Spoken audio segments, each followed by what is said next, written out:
Hello and welcome to Sophie & Co. I'm Sophie Shevardnadze, and we have a very special guest today who seems to have tasted it all. Master of paranoia, he's made fortunes in people's fear of internet viruses. He then worked on an all-cure antibiotic in the jungle of Belize, but had to flee in order to escape murder charges. John McAfee, what is he up to now? He has tried drugs, guns, poverty, luxury, freedom, and jail. Has been on top of the world and on the run for his life. He speaks sense but acts nonsense. John McAfee, a madman or a wise man? Known for his antivirus software, who is he fighting now? Or has he found peace? Thank you. Hi John, it's very nice to have you on the program. So you've led a very unconventional life, right? You have drugs, millions, women, lawsuits, guns, fleeing the United States, living in a jungle, murder suspicions, then escape back to the US. What are you up to right now? Well, right now I'm working on a project to provide more security for the internet. Not just against hackers, but also against what everyone knows is government spying against the American citizens. It is natural, I think, for governments to want to spy on their populations in some circumstances, but it's also natural, I think, for people to want their privacy. So I'm working on a product which will ensure that privacy for American citizens. So do you still have troubles with the law in the United States, which is what you initially fled from? No, I have no trouble with the law here in the U.S. I really didn't have trouble with the law in Belize. I left Belize because of an ongoing feud between myself and the government, which ended badly. But here in America, I've been here for a year. I have no problem with the U.S. government. I'm a tax-paying citizen and a productive citizen, and I'm treated very well by the authorities here. I'm working on a couple of movies, a couple of books, a biography is being written. That keeps me busy, and my own technical projects. So I keep very busy. I live in Portland, Oregon, very beautiful part of America. Now, for your age, and I believe you're 68, right? You just look amazing. You have this crazy energy level of a young man. You're almost like Dorian Gray. What do you do? You know, again, I thank you very much for the compliment. I'm not sure what I do. I just get up early and work hard, and I don't eat right. I sometimes smoke cigarettes. I do all the wrong things. I'm not sure. The comparison to Dorian Gray is a little bit disconcerting because Dorian Gray was, in fact, a very cruel and an evil person. I hope that part does not apply. I know we're just talking about looks. The unaging gentleman while his painting aged. I understand. Yeah, well, I'm not sure. Again, I thank you for the compliment. I'm feeling younger every moment as you talk to me that way. Mm-hmm. Now, you claim you've stayed sober from drugs and alcohol for over 37 years, although in some ways you appear to almost advertise drugs. Where do you stand? I just want to make sure and be clear. Are drugs bad, evil, and they should be banned, or people should make their own choice? Well, I think people need to make their own choice in every aspect of their lives. Once you become an adult, freedom of choice is an innate right, I think. I have never advertised drugs, and in fact, I advise everyone, including my daughter and my close friends, not to take drugs under any circumstances. I did so in the past, a lot of drugs actually, and so I do have experience, very negative experience from drug use. But people should be allowed to make their own choice, and I'm not trying to advertise drugs. I'm not trying to get people, other than my close friends and relatives, to not do drugs. It's your personal choice. Your choices in life will come back to you, and you will learn yourself what is right and wrong for you. The Silk Road was busted. It's the online black market. What do you make of that? Well, that was shut down. You can't stop these things. There's always been a black market. an underground black market for anything. You know, people can buy illegal guns. Drugs are really black market items. You know, human trafficking. This has existed since the beginning of man, and now that we have the electronic age, you cannot expect that that will not also occur in the internet, in the electronic world. The fact that it was shut down was a mistake on the part of the founder, but trust me, someone will come up with the equivalent that simply can't be shut down. Mm-hmm. Talking about electronic age, technology, in your opinion, does it empower or enslave you? Well, it does both, and again, there's where you have freedom of choice. Technology has given us the smartphone, which will allow us to communicate across the world, sometimes looking at the person's face while we're speaking. It allows us to access information, powerful information, while we're traveling on trains or buses or sitting in a restaurant or at our office. At the same time, it can enslave, and if you look around you, you will see those who are enslaved. You can walk into many restaurants at lunchtime and look at the people. Over half of them are not looking at their partner or the person they're sitting across the table from. They're looking down at their smartphone and texting. Sometimes everybody is doing that. That seems like slavery to me, where you are enslaved to the device to the point that you completely block out human presence. And I think that's a very bad sign. We need to use technology for what technology is intended for. Automobiles to get us places faster, telephones so that we don't have to run across town to talk to somebody. But when they become our masters, then we become the enslaved. I want to talk a bit about Decentral. It's a decentralized encrypted wireless network that you've been working on. I'm trying to figure out the motives behind. Are you worried about everyone being spied on, or are you making a political stand? Do you have a political stand? I have no political stance. I believe that it does not matter eventually what party is in power. You know, the political process goes on as it always will. Power corrupts. People in power tend to do what all people in power do. I don't have a political stance. I do have a stance as an individual and as a member of society. I do not want someone looking through my bedroom window, whether it's an impartial observer or not, whether they're going to prosecute me or not. I want some privacy to do the things that we as human beings need privacy for. And we're losing that. We're losing that to a great extent. And it's not just the NSA, by the way, that is spying on us. I mean, the NSA was the one that was first outed by Edward Snowden.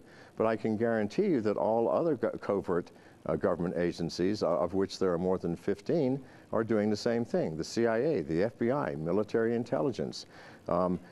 We know it's happening. And that alarms me. It truly alarms me. It's not what we created government for. We didn't create a government that could watch over us and keep us safe from ourselves. We created a government so that it could provide facilities to make life reasonable. Roads, schools, all the things that governments should be doing.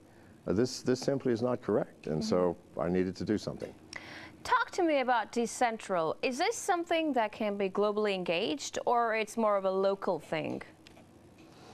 Oh, it can definitely be globally engaged. It's a completely flexible and moving localized network where every other unit within a quarter-mile radius is directly communicating with your unit. We have relays that can relay things across the city, the state, the country, or the entire planet. And it will not replace the internet, certainly not at first. It is an augment to the internet. It is a device without a screen. It's just an on-off switch. You drop it in your pocket. It communicates with your smartphone. So if you're on the internet with your smartphone, you can do whatever you're doing. If you want to send someone a private message, something to your sweetheart, and you wanted to say something juicy, or to your business associate talking about a plan that you do not want your competitors to know about, then you switch to the private network, which is ours. And everything is absolutely secure. Number one, if you intercept a packet, it has no names attached to it or location either. There's no way to tell who is sending what to whom. And it is all encrypted, using an encryption technique that the NSA nor any other agency was involved in. it simply cannot be seen, and if it can't be seen, then it can't be hacked. Mm-hmm. You know, Brazil is trying to create the BRICS cable. That's an internet system independent of the US and Britain, and that's to avoid NSA spying. Do you back that idea? Well, it won't fly. It won't fly for the long term, because any system that is completely disconnected from the internet will suffer from lack of totality. You cannot get a bridge from one network to another network, which provides the security that you need, because once you get into the internet, the big network, it's all gone. It's fair game again.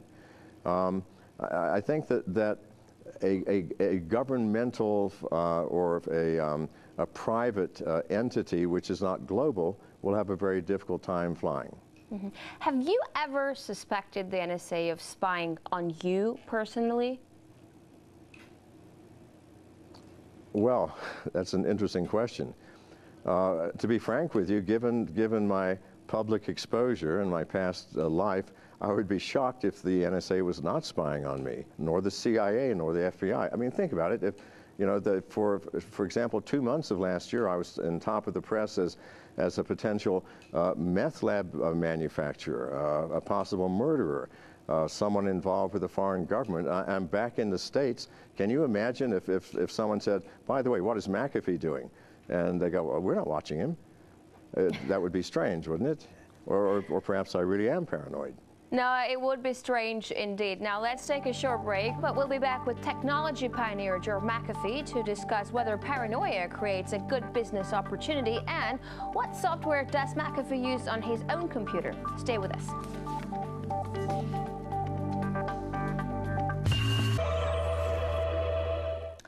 Welcome back. I'm talking to John McAfee, a legendary software developer. Great to have you back. Now, I heard you say that if you were Google and the government asked you for information, you'd hand it over, just like Google did.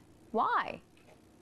It was in one of your interviews, actually. Yes, I mean, keep in mind, the government does not come and just politely ask you. He said, oh, gee, will you please hand over this information? The government comes with a series of very scary powers, auditors, or the potential for auditors, regulations and rules that could shut you down. I mean, if you were to absolutely say no to, like, the NSA, you know, and from Google's position at this early point in Google's life, it might mean the end. And when I said I said, given the same circumstances that Google was in, I would probably do the same thing. I'm not going to structure my system and my company in the same way that Google is. There will be overseas locations that I can continue operating if the U.S. government wants to shut me down.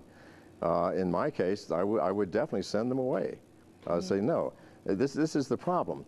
We use the U.S. regulations and the U.S. system to create our businesses, and then we are in their hands, in their power. You would be crazy if you were Google not to give them the information. You know, from an observer's point of view, I can see American society increasingly unhappy with what's going on in their country and their government. Where do you stand? Well, you know, this is America, and I am an American. I was born and raised here, and I love my country. That does not mean that I love the political process or the political evolution. Obviously, we cannot be happy knowing that our every move could be watched by someone in the government. That's simply not acceptable, not in this country. And we look at the government excesses, the total waste of money. You know, $100 million for a piece of software like the Obamacare implementation that appears to be useless. And we're hardworking. You know, we work hard, we pay our taxes, and many of us as Americans, we are barely getting by, paying our rent, paying our mortgage, paying our food, supporting our kids, sending them to school. And we see this excess right in front of us, such waste. Who could be happy? Seriously. Mm-hmm. What operating system do you use on your computer? Well, I have a lot of computers. I use both Apple computers, Macs. I use every known brand and version of Windows. They're all the same to me, really. I mean, nothing is completely secure. Nothing is completely satisfactory. Whether you use Mac or Windows, there's always something that people are complaining about, and that's just the nature of life. I'm leaning toward Macs these days just because, you know, I'm getting older, and I don't want to continue to learn the new versions of Windows that are coming out. So, but that's just my personal preference, and both are equal. You know, Richard Stallman, that we spoke to not long ago, calls Apple and Microsoft software malware. I know that you've sold McAfee antivirus like 15 years ago, but it is a pretty annoying thing. Like, it keeps popping up on my computer all the time. Could it be used for spying, do you think, or is it used for spying? Of course, any piece of software can be used for spying. You have no idea how simple it is for a programmer to put a backdoor into a system. A backdoor is, to explain it simply, is a way for the programmer or for anybody that has the special code to log on to the software and take control. This happens all the time. In fact, there are applications that you can buy for a multiple variety of operating systems called keystroke loggers that will watch every keystroke that a user logs and then send that information to any address that you like.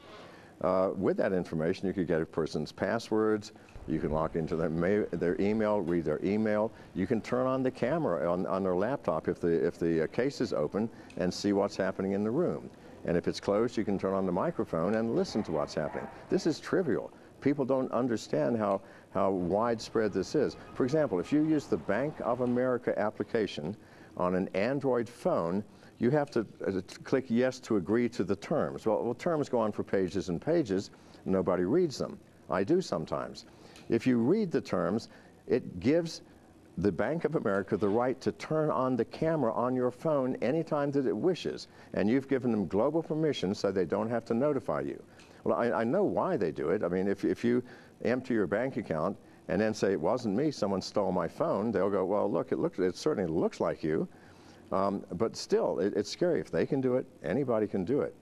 We have become lax in our vigilance of what we do. We have allowed people like the NSA and Bank of America and probably thousands of others to look and hear what we're doing because we just don't pay attention. Oh my God, the Bank of America story is kind of crazy. Now, I know Kim.com is your personal hero. What is it that inspires you so much about him, and would you want to do something with him together? Well, you know, I'm not saying he's my personal hero. I'm saying he's merely one of the leaders in the industry that I admire, and you can't deny that he's a leader in the industry. He single-handedly got double-digit percentage of all the internet traffic. I mean, that's no mean feat. Now, we have demonized him because his site was used for, you know, file sharing of an illegal nature. But the telephone is used for illegal purposes all the time, and we don't take telephones away from people. We've become very, very paranoid in our relation to what we develop on the internet. Much of it because of Hollywood and the music industry. I don't believe in that, and I think that Kim.com did a great thing in the software he had developed. And of course, every new development is going to be used by crooks and thieves. It's just the way the world works. Well, yeah, that was going to be actually my second question, because we talk about encryptions, and it can hide you from government's gaze, and that's great, but it also creates all sorts of ways to help criminals. Where is the middle ground? I don't think there is a middle ground. I think that you cannot preemptively restrict your freedoms because of the fear of how something might be used. Everything that has ever been developed has been used for a bad purpose. Baseball bats, which are fun for baseball players to hit balls, they've also been used to beat people to death. I mean, we just cannot restrict ourselves because something might be used in the wrong way. And if you look at what the device is, I mean, privacy, good heavens, what is worth the price of losing your privacy? I can't think of anything. Mm-hmm. On a different note, John, I want to talk about the antibiotic that you've been working on in Belize. Is it distributed in the United States? Does it have any distribution at all? And moreover, who does it help?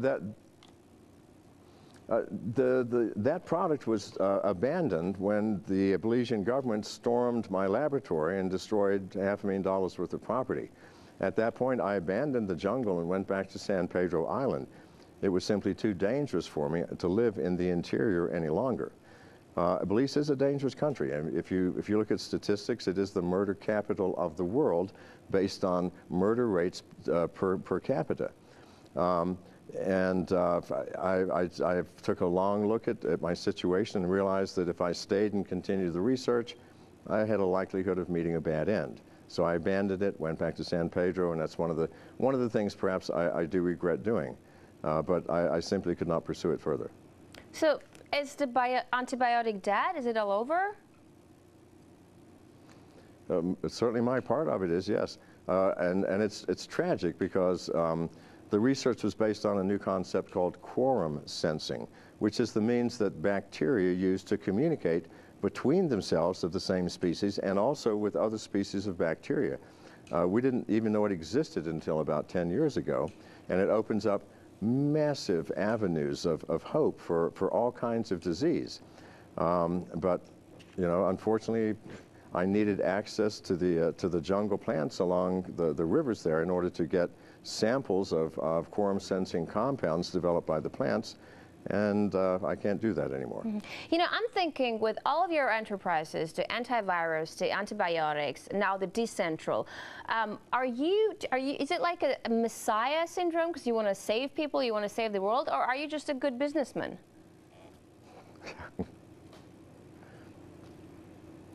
I hope I do not have a messiah complex. No, my interest really is not in saving the world. I think that's a vainglorious occupation. It simply, you don't really know what is right for the world. I am curious, and my curiosity is what drives me. I got into the computer virus field because when the concept first came up, I read about it the next day in the paper, and I thought, wow, that's fascinating, and started thinking about it and wrote a program to combat it. That became a business. The same thing when I started Tribal Voice. There was no instant messaging, and email was sort of tedious and time-consuming, so I thought there's got to be a better way, and came up with instant messaging. The same thing with all of my projects. I hear the concept, like the concept of quorum sensing. I go, wow, bacteria communicate with each other. How can that be used? Not that I'm against helping humanity. I certainly want to help humanity, but it's not what drives me. It really isn't. Mm-hmm. It's curiosity, just to be frank. Really shortly, because the program is coming to an end, many would also argue that you're the master of paranoia and you've capitalized on it. Do you suffer from it, though? Well, you know, people called me paranoid when I was running from the Belizean government, but honestly, when you're hiding in the jungle and in ditches and people are trying to shoot you, is that paranoia? Well, maybe, but at least it's real. I don't consider myself paranoid. I consider myself cautious. People also point to the beginning of the virus industry, where a virus called the Michelangelo made great headlines, and I was talking about it. It was a real virus, and it was a real problem. The fact that I came out ahead in that process had nothing to do with paranoia and everything to do with my competitive capacities and my technological competence. So I don't know, if I am paranoid, then, you know, I get along pretty well in spite of it. I just don't think I am. Thank you very much for this interview. That's all the time we have for today, folks. Our guest was legendary programmer John McAfee. Thanks for watching, and tune in for the next edition of Sophie & Co.